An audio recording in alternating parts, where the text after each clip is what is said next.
everybody, Punisher88 here, coming at you once again with another weekend review. And today I'm reviewing Garth Ennis' War Stories, issue number 1. So, to those of you who watch my reviews, you guys know that I like to start with the cover first, so let's check it out. Now, right off the bat, yes, I love this cover. Why? 2 reasons. The first one being Matt Martin's artwork. I mean, look at that. That is beautiful. I mean, his artwork is so real looking that it's a tad bit scary just how real it looks. And the second reason why I love this cover so much is because of the colors.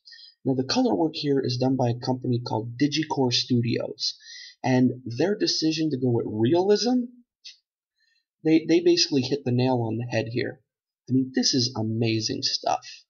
So, from the cover alone, do I think this book's batting 1,000? Come on, it's a no-brainer. Yeah, I do. And, as an added bonus, not only do we get a beautiful cover, we also get a beautiful wraparound cover. I mean, look at that. I mean, this should be a print and framed and hanging on someone's wall. Trust me, if I had the room at home, this would definitely be hanging on my wall. That's beautiful artwork, man. But anyway, that's just the cover. Now it's time to get down to what I like to call the nitty-gritty. But before we do, I just want to take the time to mention to any new viewers out there, or any new subscribers to my channel, that if at any time during this review, or any of my past reviews, you guys notice that I look up and down at the camera quite a bit, or it sounds like I'm reading to you guys, the reason for that is I keep my notes in front of me. Why? Well, there's a couple reasons. The first one being, with the notes, I find it helps the review flow a lot smoother. Second, with the notes in front of me, let's say I'm reading part of the review and I get stuck. I can backtrack and then keep going. And third, well, basically, when it comes to memorizing text, it has never been one of my strong suits. So therefore, the notes are actually a help aid. So if you guys are cool with that, awesome. We'll get through this review and we'll be on our merry way. Now, before I get to the review, there's 2 things I wanted to mention. The first one being, I know I'm gushing over the cover to this book. And that's because I'm a sucker for military artwork. That is the only reason why. I just wanted to state that I in no way, shape, or form think war is beautiful. Because I don't. I mean, it's terrible. I mean, straight up, war is hell. So I just wanted to put that out there. And the second thing I wanted to mention was, I decided that with today's review, I wanted to try changing things up a bit and doing a different format. I know I do that every so often. Like, usually, I either go with what I thought was good about the book, what was bad about the book, and then I give my overall verdict, or I just spew everything out at you guys, kind of do it in essay form. Well, with this review, I really broke everything down. Basically, I broke it down to what I thought of the story, what I thought of the artwork, what I thought of the colors, and what I even thought of the lettering in the book. And then I have my final thought at the end. It's kind of like a very tame comic book version of Jerry Springer. I'm sorry, with final thought, I had to make a Jerry reference.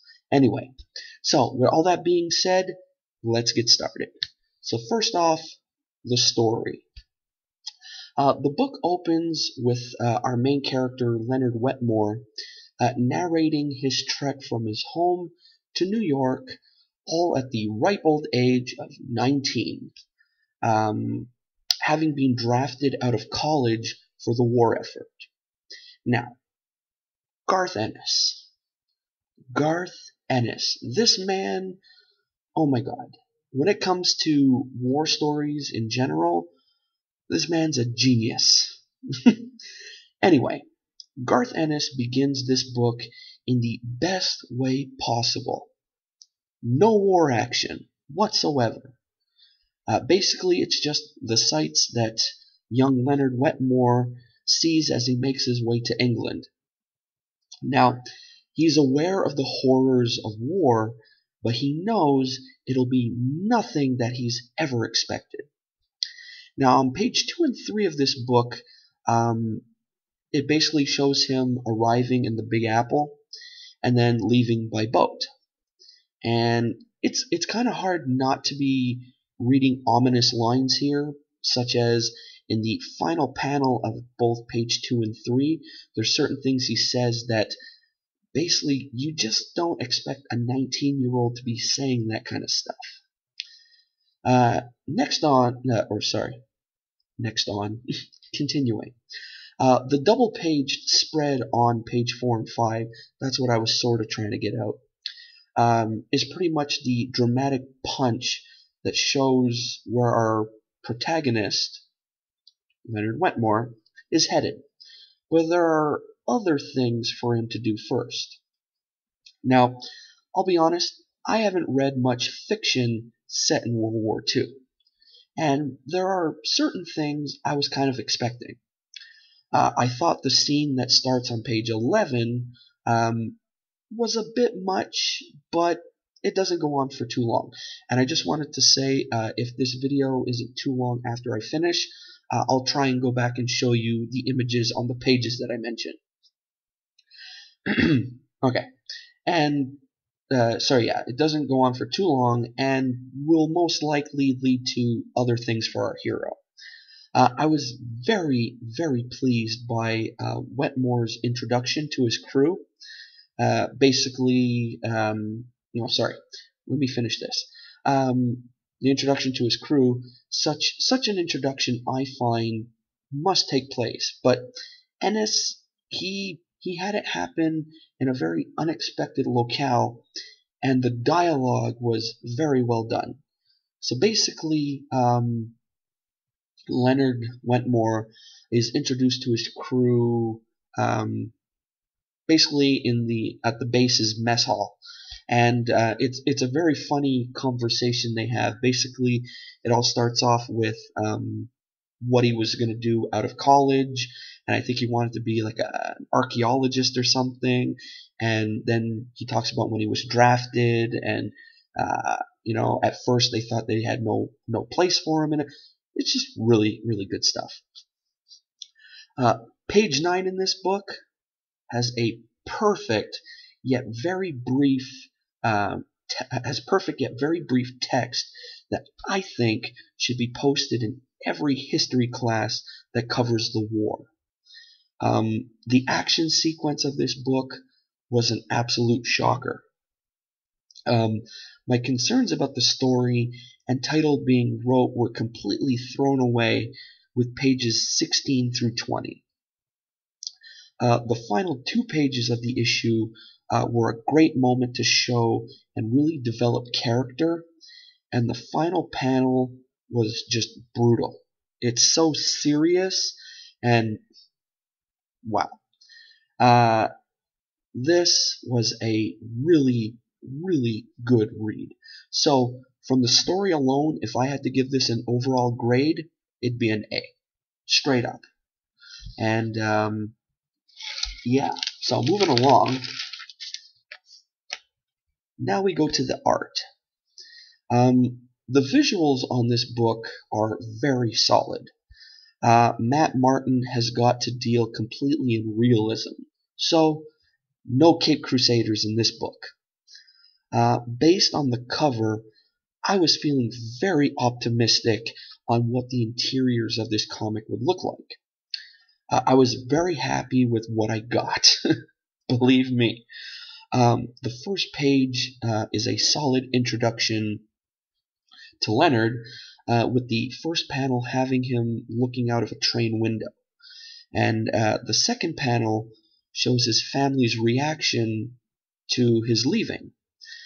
And the final and last panel on the page basically shows just how alone Leonard is. Great visual setup to the overload that is New York City. I love the crowds and their clothing. I'm a sucker for that kind of thing. Nostalgia, man. Or sorry, retro, not nostalgia. Anyway, the top of page 3 was great. The middle of the page was super. And all that was missing was basically the music of the time in the final panel. And yeah, it was just awesome stuff. Then pages 4 and 5 are a complete shocker. There's terrific layout of every element of this image, and its contrast with the previous 3 pages is simply perfection. The next 3 pages are great transition, and then again, page 9, it needs repeating again. This belongs in every classroom. One word to describe it is just gorgeous. Now, should a reader think this book is filled with illustrations copied directly from photographs? Well, pages 16 through 19 are obviously original because of their content, and they absolutely floored the hell out of me. This was compelling and this was as compelling and shocking as anything encountered in film or on TV. And I gotta say, Martin has really gained me as a fan, that's for sure, especially with this book. So, again, if I had to grade the artwork, it would be an A as well. Now, the colors. The colors are sharp on this, and as I said, they're done by a company called Digicore Studios, and there were several options for this group to choose from. There was realism, there was black and white to really age the imagery, or there was selected coloring to put kind of a dramatic style into the work. And as I said, they rightly chose realism. And the book looks amazing because of it. The first 3 pages are really subdued colors that really echo Leonard's journey. Everything is dim, foreshadowing how his former life is going to basically be gone forever. The skylines that are created are really beautiful, and I'm really in love with the coloring with the second and third panels on page 3. There's a lot of, it looks like sunset and everything, just beautiful stuff. Again, I'll go through this at the end. Now, I've been to New York City, and I wish I had seen colors like that when I was there. Again, pages 4 and 5 are crystal clear in colors, hiding nothing in the savagery that's being released. The skies in this book are always perfect. The action sequence is an absolute fright in realistic colors.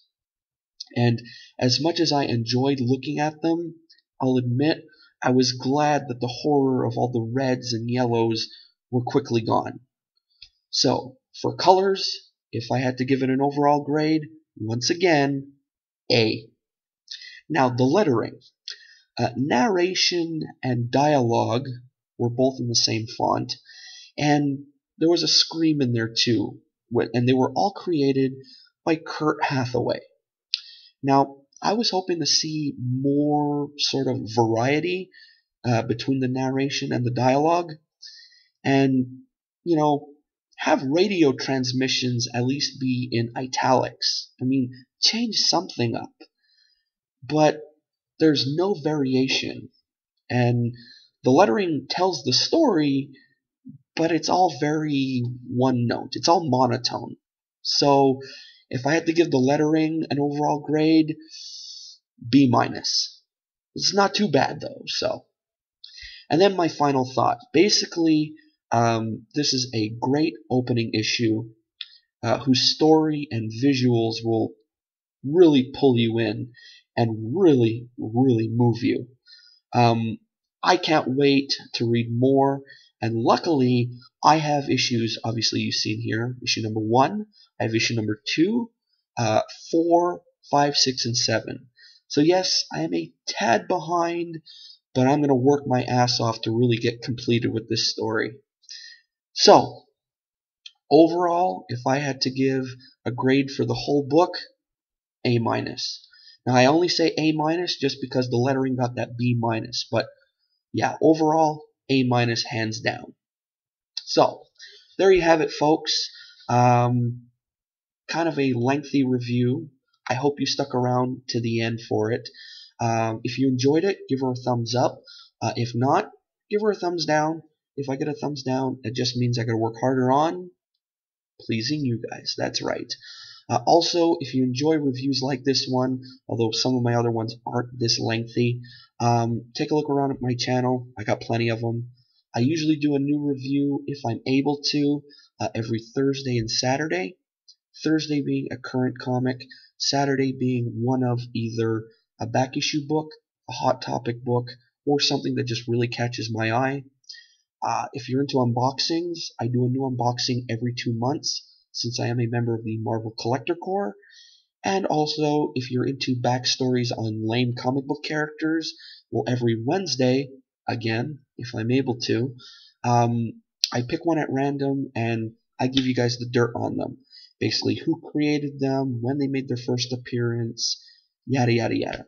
Also, if you're into comic book hauls and whatnot, I got plenty of those too. Also, while looking around my channel, make sure to comment on anything. I love reading viewer comments. And also, like or dislike any video you see. Because let's face it, no one's perfect, right? And then, when all is said and done, before leaving, make sure to click that subscribe button. Alrighty? So, I see we're at 17 minutes. We're just under 20. So I'm going to go through some of the artwork really quick in this book. So, I kept mentioning the 2-page spread on page 4 and 5. That's what I was talking about. Is that crazy or what? Man. And then the main action scene that's really like a punch to the gut starts here where there's a explosion on the flight line. And then after that, all hell breaks loose. But I mean, look at that. That is some really crazy art, man. It's so great, I can't even talk properly. I mean, that is crazy stuff. Man. And when I said the very last panel is chilling, it's because we find out Leonard, after all that fire and everything, is the sole survivor of his crew. And the last panel is basically, he's not saying anything. And I think that was a perfect way to end the story. So, anyway, so that's it for now, or that's it for me. Stick around though, because I do have the usual What's What with Punisher 88 coming up later. So stick around for that. And yeah, that's about it. Now I'm going to try and end this quickly before I start rambling.